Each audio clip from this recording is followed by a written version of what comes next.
바울은 그리스도인들인 우리에게 좋은 시민이 될 것을 당부했습니다. 위에 있는 권세들을 존중하고 그 권세에 복종해야 되는 이유는 그 모든 권세의 출처가 하나님이시기 때문입니다. 하나님이 권세자들을 세우셔서 이 땅에 정의와 공평을 실천하도록 하셨기 때문에 그리스도인들은 모범적으로 그 권위에 잘 따라야 한다는 것입니다. 마치 하나님께 복종하듯 그렇게 복종해야 된다고 했습니다. 바울은 그들을 하나님의 사역자요 하나님의 일꾼이라고까지 했습니다. 그래서 그리스도인들은 그들이 세운 제도나 법칙을 잘 준수해야 되는 것입니다. 그 대표적인 예로 바울은 세금에 대해서 이야기를 했죠. 권세자들이 정한 대로 세금을 잘 내야 된다, 잘 따라야 된다고 했습니다. 특별히 마지못해서 하거나 대충 눈속임만 하는 것이 아니라 양심을 따라 하라고 했습니다. 비록 현재는 자신들을 지배하고 있는 로마 정부가 부과한 의무이지만 양심을 따라서 기꺼운 마음으로 할 때 그리스도인들의 품격이 드러나게 될 것을 바울은 기대했던 것입니다. 여러분, 그것이 바로 증인된 모습이 아니겠습니까? 그리스도인들은 좋은 시민으로서 증인의 삶을 살아야 하고 그것이 곧 예수님을 분명히 드러나게 된다는 것을 바울은 확신하고 있었습니다. 잘 아시는 대로 로마가 결국에는 복음으로 정복되지 않았습니까? 그리스도인들이 좋은 시민으로서 증인의 삶을 살아갈 때 로마는 칼과 창에 의해서가 아니라 복음으로 정복되었던 것입니다. 이것은 하나님을 대적하는 세상이 무력도 경제력도 문필도 아니라 오직 복음으로 정복될 것이라는 비전을 우리에게 분명히 보여주는 그림이었습니다. 오늘 바울은 우리에게 계속해서 좋은 시민의 모습이 어떤지를 계속 우리에게 알려주고 있습니다. 특별히 마지막 때를 살아가는 우리가 증인으로서 살아내야 될 모습이 무엇인지를 바울의 말을 통해 생각해 보도록 하겠습니다. 먼저 증인은 빚을 지지 말아야 됩니다. 8절 말씀을 다 함께 읽겠습니다. 시작. 피차 사랑의 빚 외에는 아무에게든지 아무 빚도 지지 말라. 남을 사랑하는 자는 율법을 다 이루었느니라. 아멘. 그리스도인은 빚을 지지 말아야 합니다. 금전적인 빚뿐만 아니라 남의 시간이나 노력같이 소중한 자원에 대해서도 역시 빚을 지지 말아야 합니다. 쉽게 말하면 민폐 끼치지 말아야 된다, 이런 뜻입니다. 말씀 그대로 아무에게도 어떤 빚도 지지 말아야 합니다. 혹시 불가피한 상황에서 빚을 졌다면 그 빚을 빨리 갚아야 합니다. 쓰고 싶은 거 다 쓰면서 남는 걸로 조금씩 갚는 것이 아니라 빚을 갚는 것을 최우선시 해야 합니다. 또 남에게 이런저런 일로 신세를 졌거나 혹은 민폐를 끼친 경우에도 그에 상당한 만큼 무언가로 보답을 해야 합니다.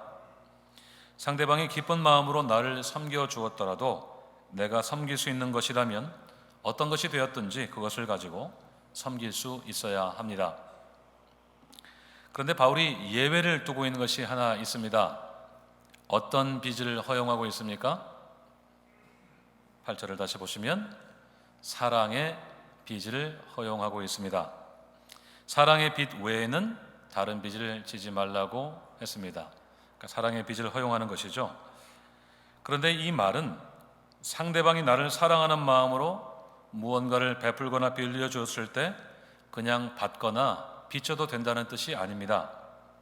오히려 그것을 빚으로 여길 수 있어야 된다는 말입니다. 왜냐하면 우리 자신도 사랑의 의무가 있기 때문입니다. 사랑의 빚은 내가 사랑해야 될 대상에게 오히려 사랑을 받기만 할 때 우리가 느껴야 될 부담감입니다. 그러니까 사랑의 빚을 져도 된다고 하는 것은 무한정 사랑을 받기만 해도 된다는 뜻이 아니라 늘 사랑의 빚진 자의 마음을 가지고 살아야 된다는 뜻입니다. 그래서 우리는 우리 주변의 형제자매를 볼 때 사랑의 빚진 자의 마음을 가져야 됩니다. 교회에서 인사를 서로 나눌 때 우리는 속으로 그렇게 생각해야 됩니다. 아이고, 저 형제 자매에게 내가 빚 갚아야 되는데, 그런 마음을 가져야 된다는 것입니다. 내가 뭔가를 좀 섬겨줘야 되는데 그런 마음이 필요하다는 것이죠. 사실 이 사랑의 빚은 우리가 완전히 갚을 수는 없는 빚입니다. 한 신학자는 이 사랑이 우리 그리스도인들이 완전하게 갚을 수는 없는 빚이라고 했습니다. 그러니까 갚아도 끝이 없는 그 빚이 바로 사랑이라는 것입니다. 중세시대 그 유명한 교부 오리겐도 비슷한 말을 했습니다. 사랑의 빚은 영구히 우리와 함께 남아있고 절대로 우리를 떠나지 않으며 우리가 매일 주고받는 영원한 것이다. 그렇게 이야기를 했습니다. 그러니까 평생 갚아도 다 못 갚고 우리를 따라다니는 빚이 바로 사랑이라는 것이죠. 그렇다면 이 사랑의 빚을 어떻게 해야 되겠습니까? 평생 따라다니면 평생 그 빚을 갚아야 합니다. 우리가 살아있는 한, 무언가를 할 만큼 힘이 있는 한, 우리는 평생 사랑의 빚을 갚으면서 살아야 됩니다. 증인은 사랑의 빚쟁이로 사는 사람입니다. 증인은 남에게 빚을 안 지는 소극적인 수준을 넘어서 사랑의 빚을 갚으면서 사는 사람입니다. 내 주변에 있는 형제 자매들을 늘 사랑해야 될 대상으로 여기고 무언가를 섬기고 돕지 않으면 마음이 불편해할 줄 아는 사람입니다. 우리 중에 누구도 사랑을 받기만 해도 될 사람은 없습니다. 우리는 서로 사랑을 주고 받아야 될 사람들입니다. 우리 주님께서 우리에게 서로 사랑하라고 말씀하지 않으셨습니까? 요한복음 13장 34절을 함께 읽겠습니다. 시작. 새 계명을 주노니 서로 사랑하라. 내가 너희를 사랑한 것 같이 너희도 서로 사랑하라. 아멘. 우리 주님이 우리를 사랑하신 것처럼 우리도 서로 사랑해야 된다는 말씀입니다. 주님이 우리에게 서로를 향한 사랑의 빚을 주신 것입니다. 한두 번의 호의로 되는 것이 아니라 평생 사랑해야 된다는 말씀입니다. 주님이 우리를 사랑하시기를 한두 번만 하셨다면 한두 번만 사랑해도 될지 모르겠는데 주님이 우리를 사랑하시되 끝까지 사랑하셨죠. 그렇기 때문에 우리도 평생 그 사랑의 빚을 갚으면서 살아야 된다는 말씀입니다. 그런데 그렇게 남을 사랑한 사람이 무엇을 다 이루었다고 했습니까?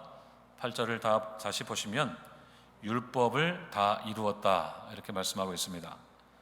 남을 사랑하는 사람은 원어적으로 남을 계속해서 사랑하는 사람을 뜻합니다. 그러니까 평생토록 남을 사랑하면서 사는 사람은 율법의 모든 조건을 다 충족하는 사람이 된다는 뜻입니다. 물론 율법은 더 이상 우리가 구원받고 천국 가는 조건은 아닙니다. 우리는 율법이 아니라 예수님을 믿는 믿음으로 구원을 받습니다. 하지만 율법은 여전히 우리 그리스도인들이 살아내야 될 삶의 표준입니다. 그러니까 구원받은 사람의 삶의 방식이 바로 율법이라는 말씀입니다.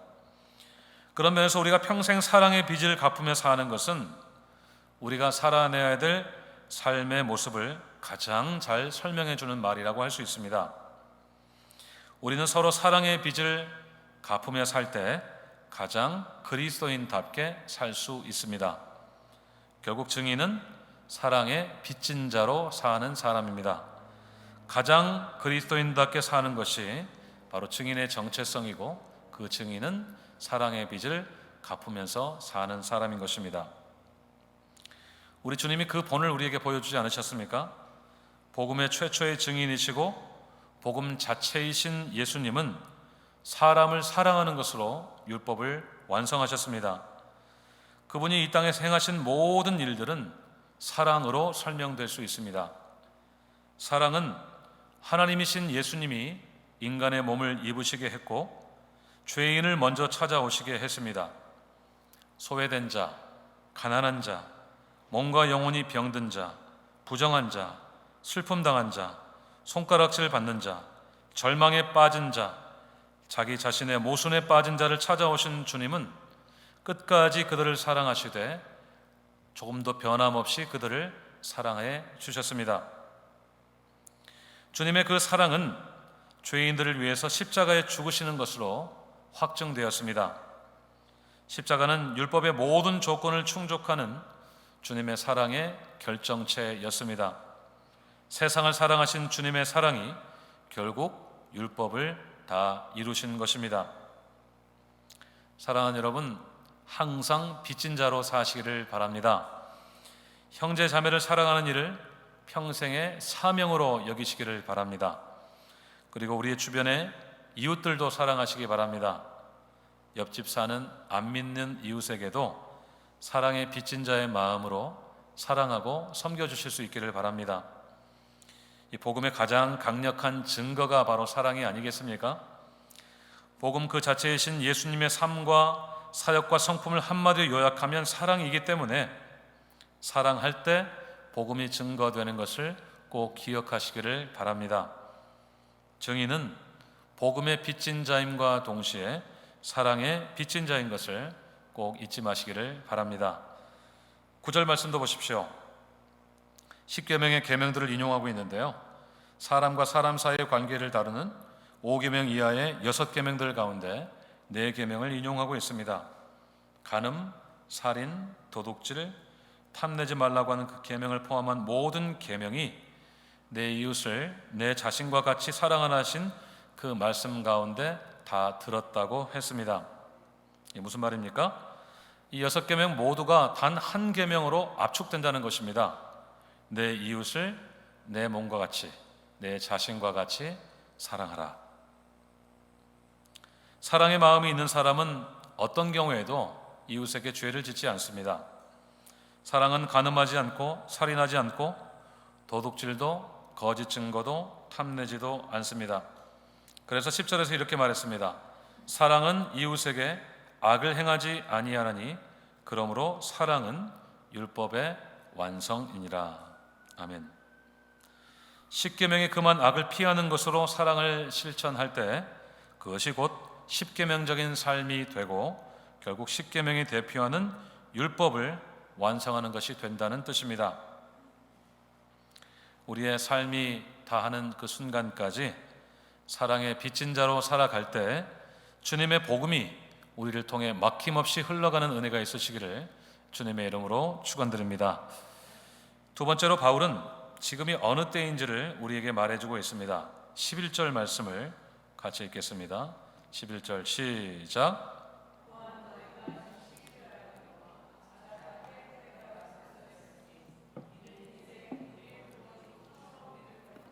가까웠습니다. 아멘. 바울은 자주 때에 대한 이야기를 합니다. 때가 그만큼 중요하기 때문일 텐데요. 그리스도인들이 때를 놓치지 말아야 될 것들에 대해서 바울은 자주 강조했습니다. 특별히 오늘 바울은 이 마지막 때에 대해서 이야기를 합니다. 이 시기가 어떤 때라고 했습니까? 자다가 깰 때가 벌써 되었다고 말씀하고 있습니다. 영적으로 잠자고 있으면 안 되고 깨어나야 한다는 뜻입니다. 그 이유가 무엇입니까? 우리의 구원이 처음 믿을 때보다 가까웠기 때문이다. 이렇게 설명을 하고 있습니다. 이 말은 우리의 구원이 아직 이루어지지 않았다는 뜻이 아니고 구원의 최종적인 완성의 때가 이전보다 더 가까워졌다는 뜻입니다. 잘 아시는 대로 우리의 구원은 이미와 아직 사이에 있습니다. 우리가 예수님을 믿음으로 이미 구원은 받았지만 그 구원이 아직 완성되지는 않았습니다. 그 구원이 완성되는 때는 언제입니까? 이 땅에 주님이 다시 오실 때입니다. 주님이 재림하셔서 모든 악한 권세를 멸하시고 죄인을 심판하실 때입니다. 마침내 이 땅에 하나님의 나라가 세워지고 완성되고 우리 믿는 자들이 주님과 함께 영원히 왕노릇하는 그때가 우리의 구원이 완성되는 때입니다. 결국 구원의 때가 가까웠다는 것은 주님이 다시 오실 때가 가까웠다는 뜻입니다. 그때가 예전보다 지금 더 가까워졌고 어제보다 오늘 하루 더 가까워졌다는 뜻입니다. 그래서 우리는 어떻게 해야 됩니까? 12절과 13절을 연속해서 읽겠습니다. 시작. 밤이 깊고 낮이 가까웠으니 그러므로 우리가 어둠의 일을 버리고 빛의 갑옷을 입자. 낮에와 같이 단정히 행하고 방탕하거나 술 취하지 말며 음란하거나 호색하지 말며 다투거나 시기하지 말고. 아멘.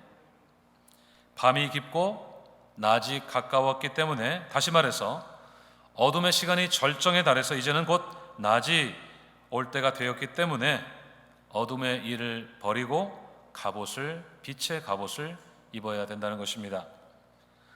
밤에 캄캄한 데서나 하는 방탕과 술취함과 음란과 호색을 버리고 낮에와 같이 단정히 행하라고 했습니다. 그러니까 요즘식으로 말하자면 밤문화를 즐기지 말고 밝을 때를 사는 것처럼 살아라. 캄캄한 데서 놀지 말고 밝은 데서 살아라. 이 말씀을 하는 것입니다. 여기서 이 단정히 행하라는 말이 참 좋은 단어를 쓰고 있는데요, 유스케몬이라는 단어가 쓰였습니다. 이 유라는 이 접두어는 좋다는 말이에요. 그리고 스케몬이라는 말은 원어가 스케마인데요, 태도라는 뜻입니다. 그래서 이 두 단어를 합쳐 놓으면 좋은 태도라고 할 수 있겠죠. 그런데 여러 가지 의미를 담고 있습니다. 적당한, 보기 좋은, 탁월한, 훌륭한, 고상한, 이라는 이 뜻을 모두 다 담고 있습니다. 정말 좋은 단어죠. 저는 이 단정한 사람을 참 좋아합니다. 꼭 복장만을 말하는 것이 아니라 언어도, 행실도, 마음가짐도, 다른 사람들을 대하는 태도도 흐트러짐이 없는 사람을 참 좋아합니다. 특별히 그리스도인들에게서 이 단정한 모습이 보일 때면 더없이 마음이 좋아집니다. 그럼 그렇지, 역시 그리스도인들은 달라. 맞아, 우리 그리스도인들은 그렇게 살아야 돼. 나도 저렇게 단정하게 살아야겠다. 그런 마음을 갖게 만듭니다. 주님이 다시 오실 때가 어제보다 오늘 더 가까워졌다고 생각하는 사람은 늘 단정하게 행합니다. 유스케몬의 삶을 살아갑니다. 말 한마디를 해도 유스케몬, 일상에서 사람을 대할 때도 유스케몬, 작고 사소한 결정에서부터 크고 중대한 결정을 할 때도 유스케몬의 삶을 살아갑니다. 조금도 흐트러짐이 없습니다. 이제 곧 주님과 함께 주님의 나라에서 영원히 왕노릇을 하면서 영생 복락을 누리게 될 것이라는 그 말세의식을 가진 사람은 언제나 삶이 유스케몬입니다. 그는 자신에게 구원이 이미 그리스도 안에서 이루어진 것을 확신하면서 동시에 아직 그 구원이 완성되지 않았다는 것을 이해합니다. 그래서 이 땅을 살아갈 때 때때로 고난이 있는 것도 알고 있습니다. 이미와 아직 사이라고 하는 그 긴장 속에서 때때로 시험이 있고 연단이 있을 때에도 어제보다 한층 더 가까워진 구원의 날을 생각하면서 유스케몬의 삶을 선택합니다. 평안할 때에도, 삶의 풍파가 찾아올 때에도, 부할 때도 가난할 때에도, 높아질 때에도 낮아질 때에도, 건강할 때에도 약할 때에도, 영광 중에 있을 때에도, 비천에 처할 때도 조금도 흐트러짐이 없습니다. 주님이 다시 오실 날이 어제보다 하루 더 가까워졌음을 인해서 유스케몬을 결코 포기하지 않습니다. 여러분, 그것이 바로 깨어있는 사람의 모습입니다. 그는 12절의 말씀대로 빛의 갑옷을 입는 사람입니다. 밤에 어두운 그런 칙칙한 옷을 입고 흐트러지는 사람이 아니라 깨어서 낮에 환한 빛의 갑옷을 입습니다. 로마에서 개선 장군이 입는 번쩍이는 갑옷처럼 찬란한 빛을 발하는 갑옷을 입습니다. 갑옷은 전쟁을 위한 것이죠.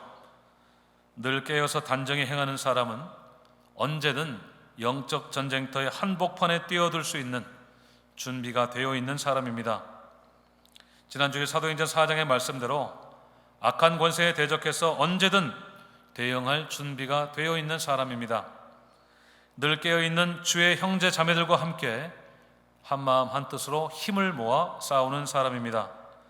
초대교회 성도들처럼 하나가 되어서 서로를 섬기고 격려하면서 선한 싸움을 싸워서 승리하는 사람입니다.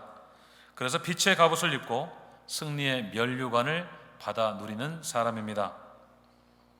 결정적으로 우리가 입어야 될 옷은 예수 그리스도입니다. 14절 말씀을 함께 읽겠습니다. 시작. 오직 예수 그리스도로 옷 입고 정욕을 위하여 육신의 일을 도모하지 말라. 아멘. 우리 그리스도인이 입어야 할 최종적인 옷은 예수 그리스도입니다. 우리는 이 마지막 때 그분의 성품으로 옷을 입어야 그분이 주신 사명을 감당할 수가 있습니다. 옷에는 여러 가지 기능이 있죠. 수치를 가려주고 우리를 외부의 자극으로부터 보호해 줍니다. 춥고 더운 날씨로부터 우리를 지켜주고 다치지 않도록 해줍니다. 또 옷은 아름다움을 추구하는 우리의 본성을 충족시켜 주기도 하죠. 그리고 옷은 결정적으로 우리의 신분을 보여줍니다. 우리가 예수 그리스도로 옷을 입는다는 것은 이 모든 것을 다 포함하는 개념입니다. 죄로 가득한 우리의 수치를 예수님이 가려주십니다. 내 대신 수치를 당하신 예수 그리스도의 희생으로 인해서 우리의 모든 죄와 허물이 가리워지는 은혜를 입습니다. 또 우리는 예수님으로 옷 입을 때 보호를 받습니다. 우리의 선한 목자가 되신 우리 주님은 우리를 지팡이와 막대기로 보호해 주십니다. 악한 영으로부터 보호해 주시고 우리 대신 친히 싸워 주셔서 우리가 원수의 목전에서 친히 태연하게 주님이 차려주시는 상에서 먹을 수 있는 평안을 우리에게 허락해 주십니다. 또 우리가 예수님으로 옷을 입으면 아름다워집니다. 주님의 옷은 이 세상의 어떤 옷보다 아름답고 멋지고 화려하고 우아합니다.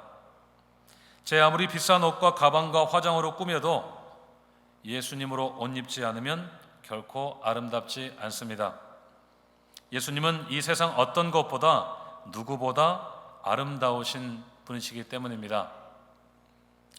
패션의 완성은 요즘 얼굴이라고 하더라고요.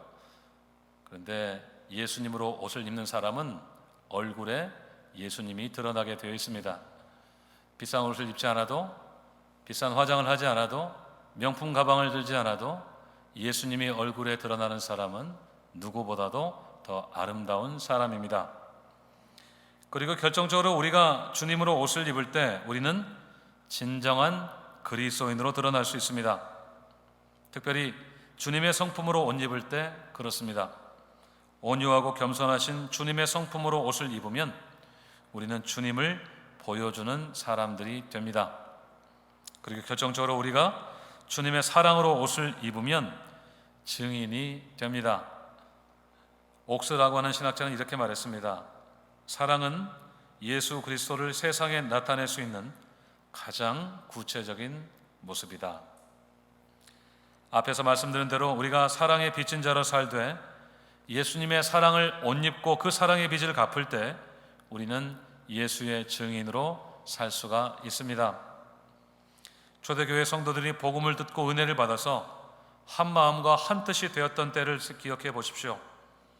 그들은 각자의 소유를 팔아서 필요한 사람들에게 다 나누어 주었습니다. 그래서 한 사람도 가난한 사람이 없었다고 했습니다. 그들은 예수님께 받은 사랑을 실천하고 있었습니다. 그들은 예수님을 옷 입고 있었습니다. 그리고 그들은 그대로 증인이 되었습니다. 사랑하는 여러분, 마지막 때가 되었습니다. 자다가 깰 때가 되었습니다. 밤이 깊었고 낮이 가까웠습니다. 구원이 처음보다 가까워졌습니다. 그래서 우리는 낮에 사는 사람처럼 단정하게 행해야 됩니다. 빛의 갑옷을 입고 선한 싸움을 싸우되 힘써 싸워서 끝까지 싸워서 승리해야 합니다. 그리고 우리는 예수님으로 옷 입어야 됩니다. 무엇보다도 주님의 사랑으로 옷 입고 그분을 보여주는 사람들이 되어야 합니다.